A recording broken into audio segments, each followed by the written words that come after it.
সকাল ৯টা। আমি গোসল করে ভালো একটা লাল বেনারসি শাড়ি পরলাম, কারণ আজ তানিয়া ভাবির আম্মু আর বোন আর খালামণি আসবেন। তাই এত সকাল সকাল রেডি হওয়া।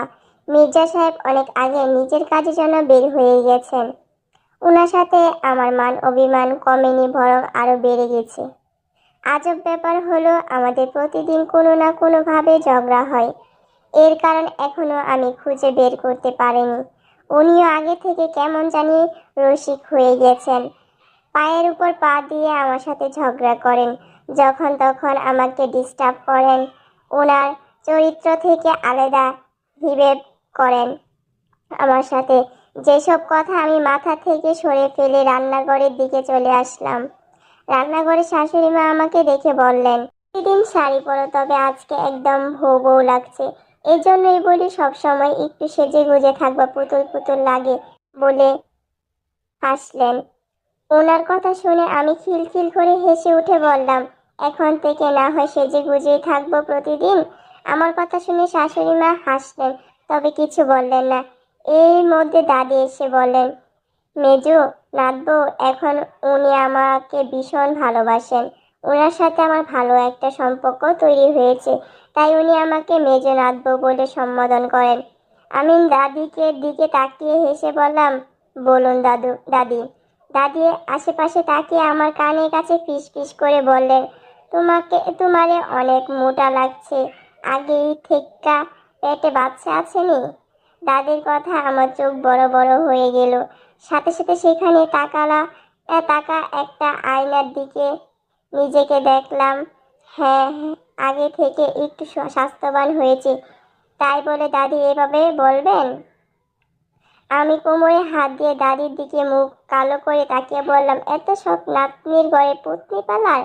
দাদির দাঁত বের হয়ে হেসে বললেন, এই আর কি, তুমগো পোলা মাইয়া ও আমারও পালমু। তাই কইতাছি কি, বেশি দেরি কইরো না, বাচ্চা একটা লইয়া নাও। আমি ওনার কথা শুনে এবার খিলখিল করে হেসে উঠলাম। গাল টেনে বললাম, আপাতত মোটা হয়েছে দাদি, বাচ্চা কাচ্চা কিছুই হয়নি। আর যদি হয় আগে তোমার এই কোমো বলে উচ্চ স্বরে হেসে উঠলেন। আমার কথা শুনে দাদিও হাসলেন। তারপর কাজ করার পাশাপাশি আমার অনেক গল্প করলাম। সন্ধ্যার দিকে তানিয়া ভাবির আম্মু চলে গেলেন। তানিয়া ভাবি যেমন ভালো, ওনার পরিবার ঠিক ততটাই ভালো। ওনার আম্মুকে দেখে আমি নিজের আম্মুর কথা বেশ মনে পড়ে গেল। আমি অনেক কান্না করলাম। আম্মু আব্বু ছোট ভাই খুব মনে পড়ছে। তাদের দেখতে ইচ্ছে হচ্ছিল, কিন্তু তাদের সাধ্য আমার নেই। আমি ফোন করেছিলাম, কিন্তু আমার নাম্বার ব্লক করা ভাবতেই আবার কেঁদে উঠলাম। আমি গহনাগাটি খুলে ভালোভাবে ফ্রেশ হয়ে পড়তে বসলাম। আজকে মারিয়ার এখানে নেই, আর চাচা মানে শ্বশুর বাড়িতেই আছে। আমি সন্ধ্যায় পড়তে বসলে রাত ৯টার দিকে উঠে গেছি। আর উঠার সারা ঘর টোটো করে ঘুরে বেড়াচ্ছে। কিন্তু কলিং বেলের শব্দ পেয়ে আমি রিনি ভাবির আগে দরজা খুলে দিলাম। আর দরজা খুলতে দেখলাম শ্বশুর বাবা, রুদ্র আর বড় ভাইয়া। আমি হেসে ওনাদের ঢুকতেই দিলাম। সবাই ভালোভাবে ভিতরে আসলো। রুদ্র আমার মাথা হালকা ঠোকা দিয়ে, যাতে আমি প্রচুর বিরক্ত অনুভব করলাম। ওনার এখন এমন হুটহাট করে কাজে আমি তাজ্জব মনে যায়। তাই রেগে ওনার দিকে তাকিয়ে উনি আমাকে ঠোঁট দিয়ে চুমু দেখালেন, যাতে করে আমার চোখ বড় বড় হয়ে গেল। উনি দিন দিন চরচব্য হয়ে যাচ্ছেন। রাতের খাবার খাওয়ার পরে রুমে ঢুকলেন। দেখলাম উনি ফাইল নিয়ে বসে আছেন। আমি ফ্রেশ হওয়ার জন্য আলমারি থেকে কাপড় নিতে গেলে হঠাৎ মাথায় ধরে গেল, আর মনে পড়লো গো দাদি সে কথাগুলো। উনি যখন আমাকে প্রচুর জ্বালান, তাই আমিও ভাবলাম একটু জ্বালাবো। আর জ্বালালেও বা কি, মেরে তো আর ফেলবে না। তাই মনে মনে অনেক সাহস করে ওনার পাশে বিছানায় ঘুমানোর জন্য রাখা কাপড়গুলো রাখলাম আর শাড়ি পাল্টাতে শুরু করলাম। আমাকে প্রথমে খেয়াল করেনি, কিন্তু পরে খেয়াল করতে বিছানা থেকে উঠে পড়লেন। আর চোখ বড় বড় করে তাকিয়ে রেখে চিল্লিয়ে বললেন, এখানে কাপড় চেঞ্জ করার মানে কি? আমি ওনার কথায় উত্তর না নিয়ে পুরোপুরিভাবে শাড়িটা খুলতে উনি পিছনে ফিরে গেলেন। ওনার এমন কাজে মনে মনে বললাম, ঢং দেখে আর বাঁচি না, আসছে সাধু মিয়া বলে ভেঙচি কেটে মুখে বললাম, যেখানে ইচ্ছে সেখানে চেঞ্জ করবা, আপনার অসুবিধা হলে রুম থেকে বেরিয়ে যেতে পারেন। বলে আমি কাপড় বদলানোর মন দিলাম।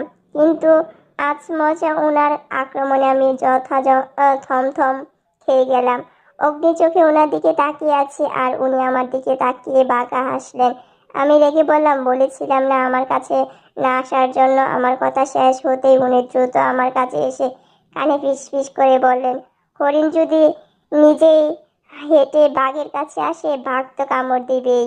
ওনার এমন অশ্লীল পূর্ণ কথা শুনে আমার চোখ ছলছল করে উঠল আর আমি কাঁদো কাঁদো মুখ করে বললাম, আপনার মতো অসভ্য আর নেই। উনি আমার চেহারা গভীরভাবে দেখে নিয়ে হা হা করে হেসে উঠলেন। তারপর আমার কোমর জড়িয়ে ধরে মুখোমুখি হয়ে বলেন, অসভ্য কেন হতে যাব? যা করছি ঝামেলাময় বিয়ে করা নিজের বউয়ের সাথে করছি। আমি রেগে ওনার থেকে ছাড় পেয়ে চাইতে উনি আমার শক্ত করে কোমর জড়িয়ে ধরে বলেন, ঘুমন্ত বাঘকে জাগায় দিয়েছ তখন তা সেবাও তুমি করবে বলে উচ্চস্বরে হেসে উঠলেন। আমি রেগে ওনার বুকে ঘুষি মেরে বললাম, কখনো না, কখনো না, আজ আমি আর ধরা দিচ্ছি না বলে ওনার থেকে ছোটার চেষ্টা করলাম, তবে ব্যর্থ হয়ে ওনার বুকের সাথে মিশিয়ে রইলাম। উনি হঠাৎ করে আমার মাথায় হাত বুলিয়ে বললেন, যাও, আজকে ছেড়ে দিলাম তোমায়, তবে চলো আজকে আকাশ বিলাস করি। উনি আমি ওনার বুকে থেকে মাথা তুলে বললাম, আকাশ বিলাস মানে? উনি মেয়েদের মতো করে খিলখিল করে হেসে উঠে বললেন, সবাই তো জংসং বিলাস, তাই আমি ভিন্নভাবে আকাশ বিলাস বলছি। হ্যাঁ, আমি হাসলাম। তারপর আমি ফ্রেশ হতে চলে গেলাম। ফ্রেশ হয়ে আসতে দুজন মিলে বারান্দাতে আসলাম। আমরা অনেকক্ষণ নানা ধরনের গল্প করতে লাগলাম, কিন্তু আমি আর দাঁড়িয়ে থাকতে না পারায় নিচে বসে পড়লাম। আমার দেখা দেখি উনিও বসে পড়লেন। তবে উনি বসতে উনাকে অবাক করে দিয়ে উনার কুলে মাথা রাখলাম। উনি প্রথমে চমকে গেলেন, তবে পরে নিজেকে সামলে আমাকে আগলে নিলেন। উনি বললেন, কালকে তো ছুটির দিন, ঘুরতে যাবা কোথাও? ওনার কথা শুনে আমি ওনার দিকে তাকিয়ে বললাম, যাব, কোথায় নিয়ে যাবেন? উনি বললেন, চলো, কালকে তোমাকে একটা সারপ্রাইজ দিব। আমি হেসে বললাম, ঠিক আছে। উনি আমার নাক টেনে দিয়ে বললেন, কালকে দিনটা শুধু তোমার আর আমার।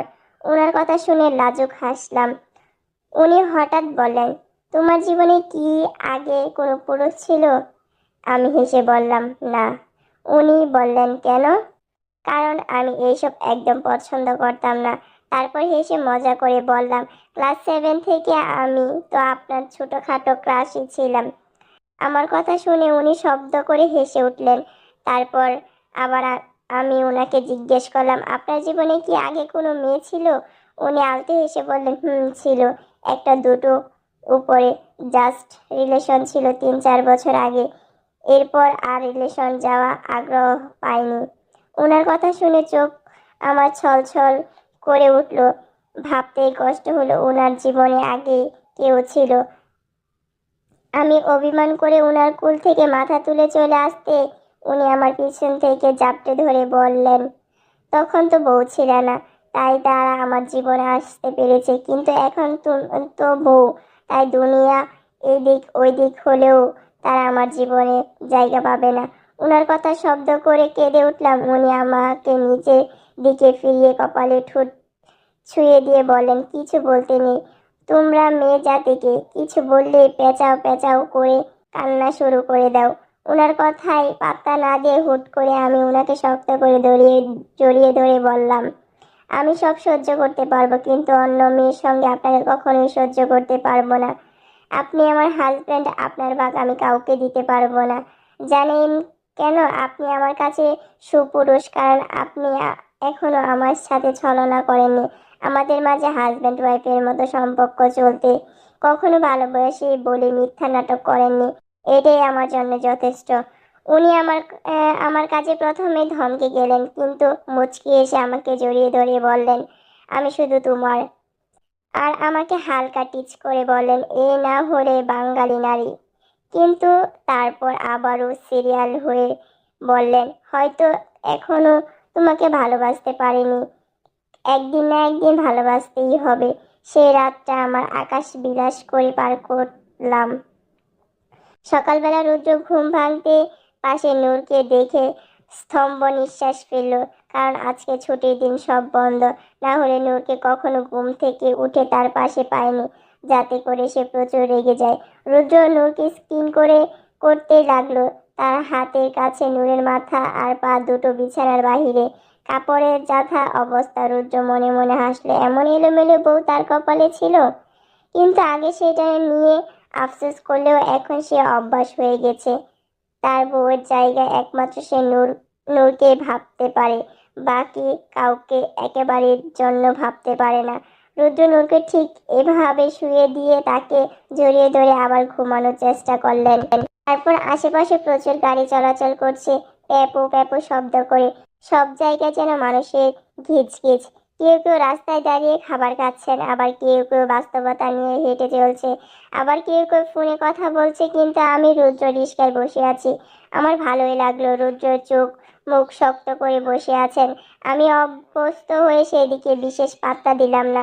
সকালে উনি বললেন, রেডি হয়ে নাও, একটু বের হবো, তবে ভোরকা পরবা। আমিও খুশি মনে উনার কথা মতো রেডি হয়ে গেলাম। বিয়ের এতদিন পর উনার সাথে একটু আলাদা সময় কাটাবো ভাবতে মন একদম ফুরফুর হয়ে গেল। খুশির কারণে জিজ্ঞাসা করি উনি কোথায় নিয়ে যাবেন, কিন্তু যাওয়ার সময় আমি ওনাকে বলে দিয়েছিলাম আমি গাড়ি টাড়ি করে ঘুরবো না, রিস্কায় করে ঘুরবো। আমার কতদিনের স্বপ্ন জামাই নিয়ে রিস্কা করে ঘুরে বেড়াবো। উনি প্রথমে রাজি হননি, তবে আমার এক প্রকার জোর জবরদস্তিতে উনি বাধ্য হয়ে রিস্কায় উঠলেন। ওনার কথা মতো রিস্কা মামা একটা জায়গায় নিয়ে যাচ্ছেন। কোথায় নিয়ে যাচ্ছেন তা আমি জানি না। রিস্কা চলা শুরু করে দিয়েছে আর আমি আশপাশ দেখছি। কিছুক্ষণ নীরবতার পর আমি ওনাকে জিজ্ঞেস করলাম, আজকে নাকি একটা সারপ্রাইজ দেবেন বলেছেন? উনি আমার দিকে ভ্রু কুঁচকে দৃষ্টিতে তাকিয়ে তারপর বললেন, সেটা সন্ধ্যায় পাবে। আজ তোমার শ্বশুর বাসায় ফিরছি না। আমি অবাক হলাম ওনার কথাই, তাই বললাম, বাসায় ফিরবো না মানে? উনি এবার বিরক্ত নিয়ে বললেন, সেটাই সারপ্রাইজ। আমি ওনার কথা শুনে আর কিছু বললাম না, কিন্তু কিছুক্ষণ পর আবার বলা, আপনি কি আমার উপর রেগে আছেন? মানে রিস্কা করে যাচ্ছি তো তাই? উনি এবার আমার চোখের দিকে গভীর দৃষ্টিতে তাকিয়ে তারপর বললেন, না। বেশ, আর কিছুই বললেন না। কেন জানি আমার খারাপ লাগলো। সব সময় আমি কেন কথা বলবো, উনিও তো বলতে পারেন। তাই আমি অভিমান করে ওনার দিকে আর খেয়াল না দিয়ে আবার আশপাশ দেখার মন দিলাম। কিছুক্ষণ পর একটা বড় পার্কের মতো জায়গায় আসতে রিস্কা মামা রিস্কা দাঁড়া করালেন। রিস্কা থামতে রুদ্র নেমে পড়লেন, সাথে আমাকেও নামতে বললেন। ওনার কথা মতো আমিও নেমে পড়লাম। ভাড়া মিটিয়ে আমার হাত ধরে সামনে এগিয়ে চলল। জায়গাটা ভীষণ সুন্দর, আশেপাশের নাম না জানা ফুল ধারা ভরপুর। মাঝখানে রাস্তাটা ভীষণ সুন্দর, চারপাশে চড়ুই পাখির মতো ভালোবাসা যুগল। আমি এদিকে তাকিয়ে হাসলাম। উনি হঠাৎ আমাকে জিজ্ঞেস করলেন, জায়গাটা কেমন লাগছে? ওনার আওয়াজ শুনে কিছুক্ষণ আগে অভিমানটা আমাকে অবাক আকারে ধরলো, তাই মুখ কালো করে বললাম, সুন্দর। আমার কথা শুনে উনি বললেন, কি হয়েছে তোমার? আমি এবার হালকা বিরক্ত নিয়ে বললাম, কিছু না। উনি রেগে দাঁতে দাঁতে চেপে বললেন, যদি আজকে আমার মুড খারাপ করো, তখন সত্যি সত্যি আমি তোমাকে ঠুস করে দিব বলে রাখলাম। ওনার কথায় মৃদু চমকে উঠলাম, তাও নিজেকে সামলিয়ে বললাম, আমি কি কিছু বলেছি? আপনি এমন বিহেভ করছেন কেন? তারপর হালকা অভিমান নিয়ে বললাম, নাকি আমি কিছু বললেই দোষ, না বলতেও দোষ?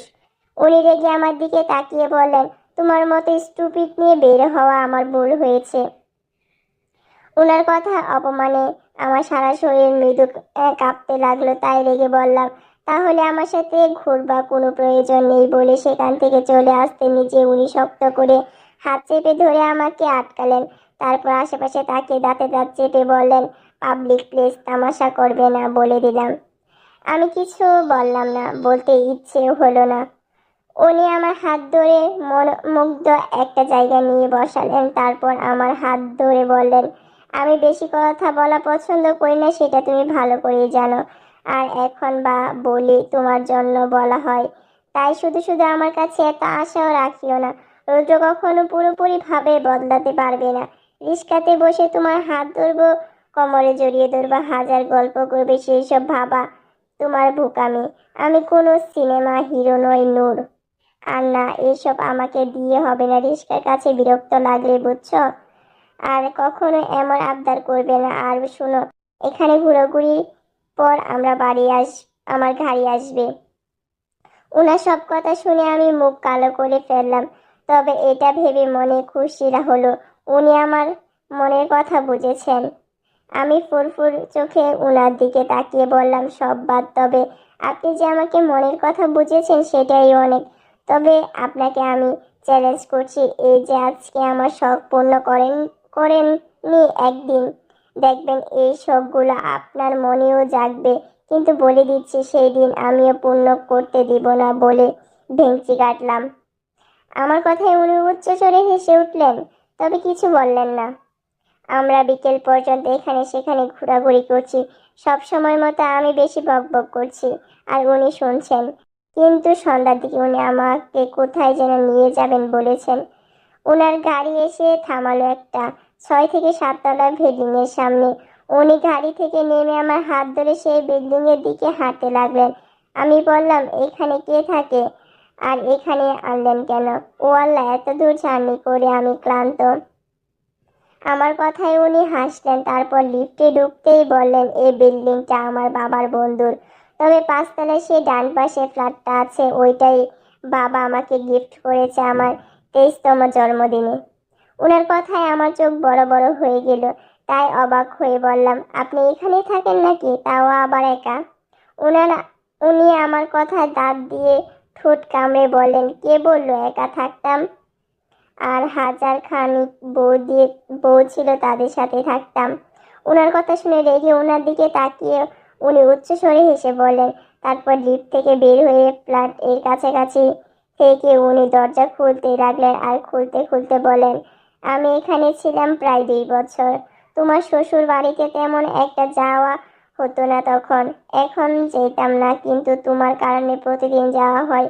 তারপর দরজা খুলতে আমরা ভিতরে প্রবেশ করলাম। উনি সারা ঘরের লাইট জ্বালিয়ে দিলেন আর বললেন, মিসেস নূরজামান, সারপ্রাইজ। ওনার কথা হেসে বললাম, সারপ্রাইজটা আমার দারুণ লাগছে। তারপর ফ্ল্যাটটা আমি ভালোভাবে দেখলাম। মোট 5টি রুম, একটা কিচেন রুম, একটা ডাইনিং রুম, একটা রুমে তালা দেওয়া আর বাকি 2টা বেডরুম। উনি আমাকে বললেন, নূর, ঘরটা কেমন? আমি মুচকি হেসে বললাম, অনেক অনেক সুন্দর। কিন্তু এই রুমে তালা দেওয়া কেন? উনি মুখটা গভীর করে বললেন, সেটা আমার সব না জানলেও চলবে। সেখানে আছে রুদ্র সব কেসের ফাইল, ইউনিফর্ম, আরও যাবতীয় জিনিস। সে নূরকে আনবে, তাই সব তার রুম থেকে বের করে নিয়ে সেই রুমে রেখে তালা দিয়ে রেখেছে। ওনার কথা শুনে অপমান বোধ করলাম, তাই হালকা রেগে নিয়ে বললাম, ভুল হয়েছে জানতে চেয়ে, আমি ক্লান্ত, বিশ্রাম নেব। উনি আমার দিকে ভ্রু কুঁচকে তাকিয়ে বলেন, একটা মানুষ এত মুড সুইং হয় কিভাবে? এত সময় তো ঠিকই ছিল। কিছু জানার বলা যায় না, অমনি মুখ ভার করে ফেলো। ওই রুমটা ইউজ করা যায় না, ধুলোবালি দিয়ে ভরপুর, তাই তালা দেওয়া। আমি মুখ কালো করে বললাম, আগে বললেননি কেন? শুধু শুধু অপমান করলেন। উনি আমার কথা শুনেই নিজের কপালে থাপ্পড় দিয়ে বললেন, এত অভিমানী কেন তুমি? তোমাকে নিয়ে হয়েছে আমার মহাজালা। আমি কিছু না বলে চুপ করে রইলাম। আমার বাহিরে থেকে খেয়ে আসছে, তাই উনি আর আমি ফ্রেশ হয়ে এসে শুয়ে পড়লাম, ক্লান্ত শরীর। তাই অল্প সময়ে আমরা ঘুমিয়ে পড়লাম। ঘুম ভাঙল আমরা কারো ডাকাডাকি, কেউ যেন মুখের সামনে এসে আদুরে গলায়, নূরে, উঠে যাও বলে বলে দেখছে। আমি অলসতার জন্য চোখ খুলতেই পারছি না। তবে খুব কষ্টে চোখটা খুলে দেখলাম রুদ্র আর আমার একদম কাছাকাছি ভাবে ঝুঁকে আছেন। তাই আমি ধরপড় করে উঠে বসলাম আর আশপাশ তাকিয়ে মনে করার চেষ্টা করলাম কোথায় আছি সেটা। মনে পড়তে ওনার দিকে তাকালাম। উনি মনে হয় মাত্র গোসল করে বের হয়েছেন, চুল ভেজা, শুভ্র চেহারা। উনি আমার তাকানো দেখে বলতে, রাত 8টা বাজে ম্যাডাম, আপনি এখনো ঘুমাচ্ছেন? যান, ফ্রেশ হয়ে আসুন, আমি খাবার অর্ডার করছি। ওনার দিকে আমি অসহায় দৃষ্টিতে তাকিয়ে বললাম, আমার প্রচুর গরম লাগছে, গোসল করা প্রয়োজন, কিন্তু এখানে তো আমার কোনো জামা কাপড় নেই। আমার কথা শুনে উনি হেসে বললেন, তোমার ভরকে বোকা মনে হয় নাকি? ওই যে তোমার পাশে শপিং ব্যাগ রাখা আছে, সেখানে শাড়ি, ব্লাউজ ইত্যাদি সব রাখা আছে, সেটা ইচ্ছা পড়ে নেও বলে উনি রুম ত্যাগ করলেন। আমি খুশি মনে শপিং ব্যাগগুলো থেকে কাপড় বের করতে চোখ আমার ছানা বানা হয়ে গেল। দুটো শাড়ি, তাও এগুলা শাড়ি বলা চলবে কিনা বুঝতেছি না, এত পাতলা, আর ব্লাউজগুলা হাতা কাটা। মনে মনে ভাবলাম, ছি, উনি ইচ্ছে করে এমন শাড়ি এনেছেন যাতে আমার সাহায্য করতে পারে, সব প্রতিশোধ নিচ্ছেন ওনাকে জ্বালানোর জন্য। এইসব ভেবে চোখ আমার ছলছল করে উঠল। রেগে দুঃখে সেখানে থাকা জানালা দিয়ে লাফ দিয়ে মনে চাইল কিন্তু মারা যাব তাই। দিন কিছুক্ষণ পর একটা আইডি মাথায় আসতে আমি ওনার আলমারি খুললেই ওনার একটা টি শার্ট নিয়ে ওয়াশরুমে চলে গেলাম। আর মনে মনে আমার সাথে পাঙ্গা নিতে এসেছেন মির্জা সাহেব, জ্ঞান হারানোর মেয়ে হতে পারে, তবে বোকা না। গোসল শেষ করে আমার খিমা বোরকার নিচে পাস পরা ও ওনার টি শার্ট পরে বের হলাম চুল ছড়তে ছড়তে। উনি তখন রুমে আসেননি। আমি ভালোভাবে নিজেকে গুছিয়ে রুম থেকে বের হতে দেখলাম উনি টিভি দেখছেন। আমি ওনার কাছে যেতেই উনি আমার দিকে তাকিয়ে আমাকে স্কিন করে রাগী গলায় বলেন, এইসব পরার মানে কি? শাড়িগুলো পরনি কেন? আমি ওনার পাশে বসতে বসতে বললাম, এগুলা শাড়ি ছিল, আমার তো মনে হচ্ছিল নি। ছি, এমন শাড়ি আপনি কিভাবে আনলেন? উনি রেগে আমার কাঁধ শক্ত করে চেপে ধরে বললেন, এক্ষুনি তুমি শাড়িগুলা পরে আসবা, যাও। আমি ওনার দুই হাত কাঁধ থেকে সরিয়ে বললাম, বাজে কথা বলবেন না, সেসব শাড়ি জীবনে আমি আপনার সামনে পরবো না। আপনি যে ছোক টাইপের আগে জানতাম না। আমার কথা শুনে উনি আমার দিকে চোখ বড় বড় করে তাকিয়ে বলেন, আমাকে কি তোমার পরপুরুষ মনে হয়? আর একটা আজাইরা কথা বলবে না।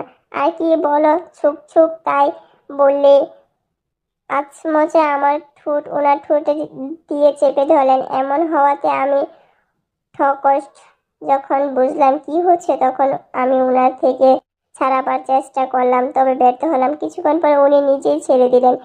উনি ছেড়ে দিতে আমি ঠোঁটে হাত দিয়ে কেঁদে উঠলাম আর বলতে লাগলাম, আপনার মতো বাজে অসভ্য লুচ্চা আর নেই। আমার কান্না আর কথা শুনে উনি হাসতে হাসতে সোফায় ঘোরাঘুরি খাচ্ছেন এক প্রকার। তারপর বললেন, নেকা রানী, পরে কান্না করিও, আগে খেয়ে নাও, তারপর দেখবা কি করি তোমার। খেয়ে দিয়ে ওনার রুমে আসতেই উনি বললেন, শাড়ি পরে নাও, আরেকটা সারপ্রাইজ আছে। আমি রেগে বললাম, আর আমার সারপ্রাইজ পাওয়ার কোনো আগ্রহ নেই, তাই আমি শাড়িগুলা পরছি না। উনি এবার চিল্লিয়ে উঠলেন, বললেন, হয় তুমি শাড়ি নিজে পরবে, না হলে আমি পরিয়ে দিব, বলে দিলাম। ওনার ধমকে আমি চমকে উঠা খানিকটা পিছিয়ে গেলাম। এক প্রকার বাধ্য হয়ে শাড়িগুলো আমার পরতে হচ্ছে। ছিছি মার্কা শাড়ি, এগুলা পরলে যেমন, না পারলে তেমন। শাড়ি পরার পর ওয়াশ থেকে বের না হওয়া ওনার আরেক ধমকে গেলাম। তারপর মাথা নিচু করে বের হলাম, তবে ওনার থেকে দূরত্ব বজায় রেখে দাঁড়ালাম। লজ্জার কারণে দিকে তাকালাম না, তবে বুঝতে পারলাম উনি ঘোর লাগা দৃষ্টিতে তাকিয়ে আছেন। কিছুক্ষণ পর উনি আমার কাছে এসে কোমর জড়িয়ে ধরে ওনার সাথে মিশিয়ে বললেন, আমার দিকে তাকাও নূর। আমি তাকালাম না। তারপর আবার বললেন, তাকাতে বলছি আমি। এবার আমি লজ্জা চোখে ওনার দিকে তাকাতেই থমকে গেলাম। ওনার চোখে দিকে বেশিক্ষণ তাকানোর সাহস পেলাম না, তাই দ্রুত চোখ বন্ধ করে ফেললাম। উনি হঠাৎ আমাকে দুষ্টমি গলায় বলেন, আজকে কিন্তু তোমার কোনো ছাড়াছাড়ি নেই। ওনার কথা শুনে লজ্জায় কুঁকড়ে পড়লাম। আমার লজ্জা পাওয়া দেখে উনি শব্দ করে হেসে উঠে বললেন, ম্যাডাম, লজ্জা পাওয়ার অনেক সময় আছে, আগে আমার সাথে আসুন, বলে আমাকে কোলে নিয়ে তুলে নিলেন।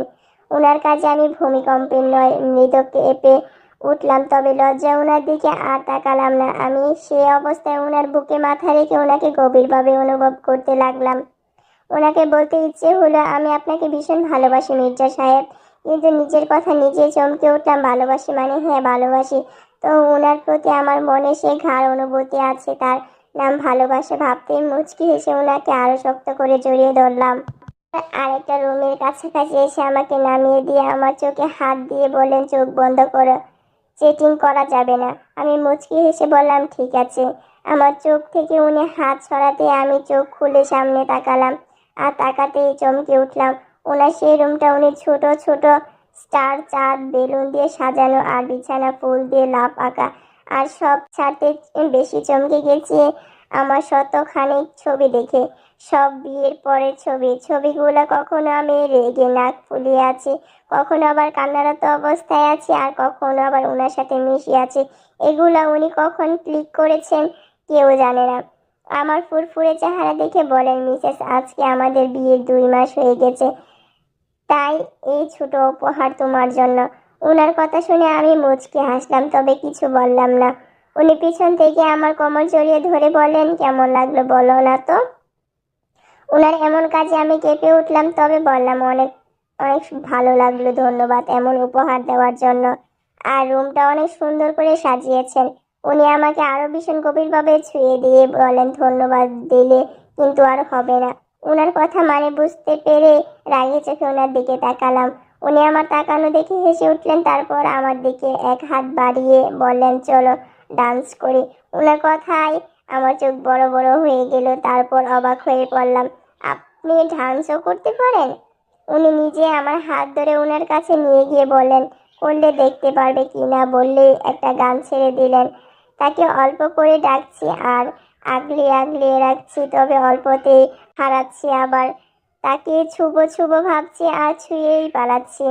ফের তাকে ছুতে যাচ্ছি, আবার বাকিটা আপনারা শুনে নেবেন।